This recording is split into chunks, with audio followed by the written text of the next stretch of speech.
Good evening. Good evening. Welcome to the Seed Giver Podcast. My name is Warren and I am your host. Happy Friday. Happy Friday. Thank you for tuning in for thought provoking conversations that matter most to you. Hey, have you guys been experiencing this infestation of cicadas? I'm not sure how you pronounce it. Man, my house has been overwhelmed with these things. They're on the garbage cans, they're on the walls, they're on my deck, they're on my front porch, they're in the trees in the yard. They are freaking everywhere. We've tried a bunch of stuff to try to, well, you can't kill them. And they say they're harmless. They don't bite. They don't, do all this stuff, but they scare me. My wife is afraid to even leave the house. It is crazy. She spent like $35 on a gallon of I think it's called peppermint, some kind of peppermint oil or something that was supposed to, make them stand off or make them go away from that area. And it lasted, it lasts for maybe 30 minutes or so, but they're right back. But she found out about somebody said some try white vinegar or vinegar, I should say. So I made a beeline to the local Wally World and got a gallon of white vinegar and a gallon of apple cider. Hadn't tried the apple cider yet, but the white vinegar has worked phenomenally. I mean, phenomenal. It was phenomenal, man. It was crazy how when you spray that stuff, they just stay away. I did that on yesterday, and then yesterday evening, it decided it wanted to have. We had a downpour, and of course, it washed most of it away. And only a few came back, but still they start coming back. So got up there this morning, sprayed everything down the doors, the front porch, and the walls, bushes, and everything. And you can see them when you spray it on the bush. They fall out the bush, and they really don't like. It don't like I said, it don't kill them, but it keeps them at bay. And that's the last thing we need is these things flying, right there at the door, coming in the house, or whatever. We've had some come into the basement. Ended up have to, but I found out I had it was a small crack in the wall by my door, and I got some of that foam filler stuff, put it in there. Hadn't seen it more. We sprayed it down. Checked it last night. Checked it to a few times throughout the day today, and they're pretty much all gone. Hadn't seen any other than the ones that we might have missed when we originally went down there to exterminate them.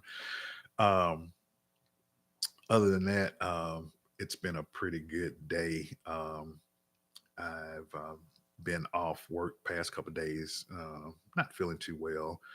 Um, Kind of got some anxiety going on because of my job and some other things going on. But you know, it's gonna work itself out.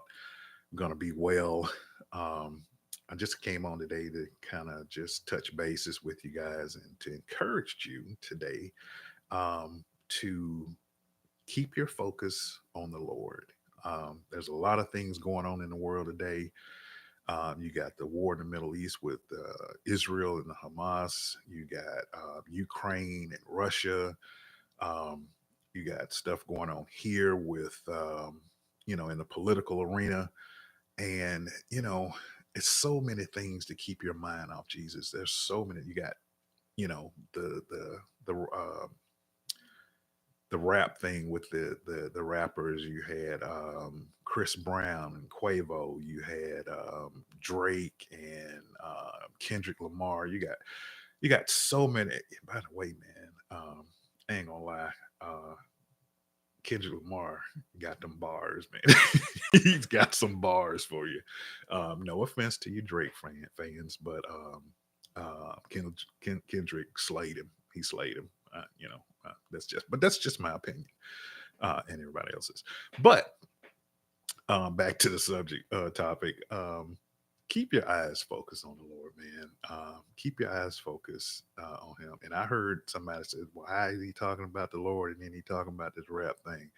Hey, you have to be in the world. You have to know what's going on in the world, because if you don't, you're lost. You don't think Jesus knew all the things that was going on in the world? How do you think he was able to call out the Pharisees and all those folks on the stuff that they did if he didn't know what was going on in the world? You have to stay attuned to what's going on. My dad taught me that a long time ago. I used to ask, he was a member of the armed forces and special ops group. And I would always ask him when he got ready to deploy, "Hey, Dad, where you going?" He was like, "Just watch the news. Just watch the news, and you'll see where I've been." And I've been a news freak ever since then. I'm always watching the news um, to see what's going on in the world. So for those who may have said that, but anyway, keep your eyes on Jesus. Keep your eyes focused on Him because there's so many things out there today that's trying to divert your attention from from what we really should be focusing on. In one of my earlier um, podcasts, I talked about our pastor and a series he's in on airplane mode. And just to recap, airplane mode on your phone, it disables any communication, especially when we're talking about in reference to being on an airplane. Um, when you disable or put your phone in airplane mode, it prevents any communication from the outside coming in, interfering with the communications and the instrumentation and all the uh, electronics and whatnot and avionics that allows you to get to your destination. You'll catch that later. So in our life, you should always keep yourself at times keep yourself in airplane mode because you don't want to get bombarded by all the things that are going on in the world, and it diverts your attention and it interferes with your alignment with Jesus and the things that He has for you to do. You can easily get sidetracked by focusing on, we got stuff, like I said, wars going on and political drama and it's just so many things that's going on in the world today to divert your attention, and you can just go down that rabbit hole and just forget all about you become depressed, um, you become fearful. There's a lot of different things that can go on when you allow yourself to be overwhelmed by these things. I know I keep going back to it, but Peter, when he bid Jesus to come out and walk on the water, um, if he kept his eyes on Jesus, he'd been all right. But what did he do? He let the outside stuff that was going on, the storms and the waves and whatever else might have been in the water at the time, to divert his attention. And as soon as he diverted his attention, he began to sink. And that's the same thing that happens to us today when we keep our eyes focused on Jesus, regardless of what's going around. It's almost like a bubble He keeps you in, um, and it's a clear bubble. Best way I can describe it is that a clear bubble. You still can see, you're still aware of what's going on in the world, but it doesn't affect you. It's all, everything's just all around you. Oh, I think I just turned on my AI thing. I have a new camera. It's an AI camera. And if you make certain movements, let me see if I can turn it off. There we go. Yeah, there we go. If you make certain movements, it turns on a sensor, a follow me. I think it's called a follow me, and it'll you can zoom in with it, and it's got head tracking and all that. But anyway, but back to what I was saying. You're in this bubble, and as long as you keep your focus on Him, like I said, you're still going to see all this stuff that's going on in the world. It's inevitable, unless you just stay in your house and don't have any form of communication, no cell phone, no internet, no nothing. That's the only way. But you'll be able to see what's going on, but it won't affect you. And if you have a really close relationship with Jesus, you'll know exactly how to interpret the things that are going on in the world. We're coming to the end of times, as it's predicted and pronounced in the Bible, and you see all the signs that are going on with the increased, you know, just everything that's increasing, wars and earthquakes. The weather's been acting a fool. It's just just a lot of stuff going on. So just wanted to encourage you this evening to keep your focus on Jesus. um, keep the right mindset, keep a good prayer life. That's crucial. I can't emphasize that enough. Keep a good prayer life. You have to keep that line of communication open with Jesus if you're going to make it through this thing with a sound mind.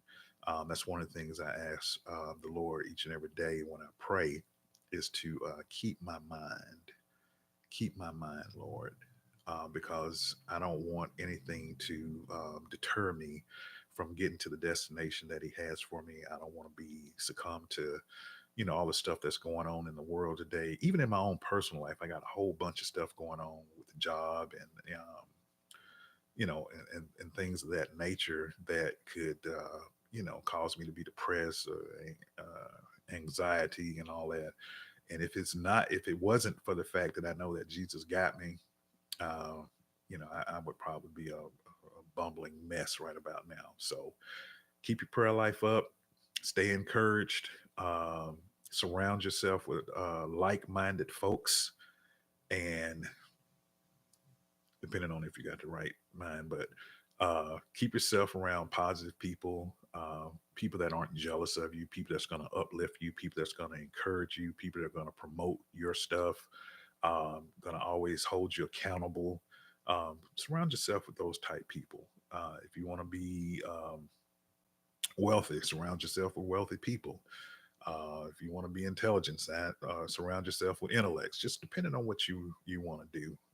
So I hope this helped some. I hope you were encouraged by my words today. And we're going to sign off today. And you guys have a great and wonderful rest of your Friday. And we will see you the next time. Have a great one, everybody.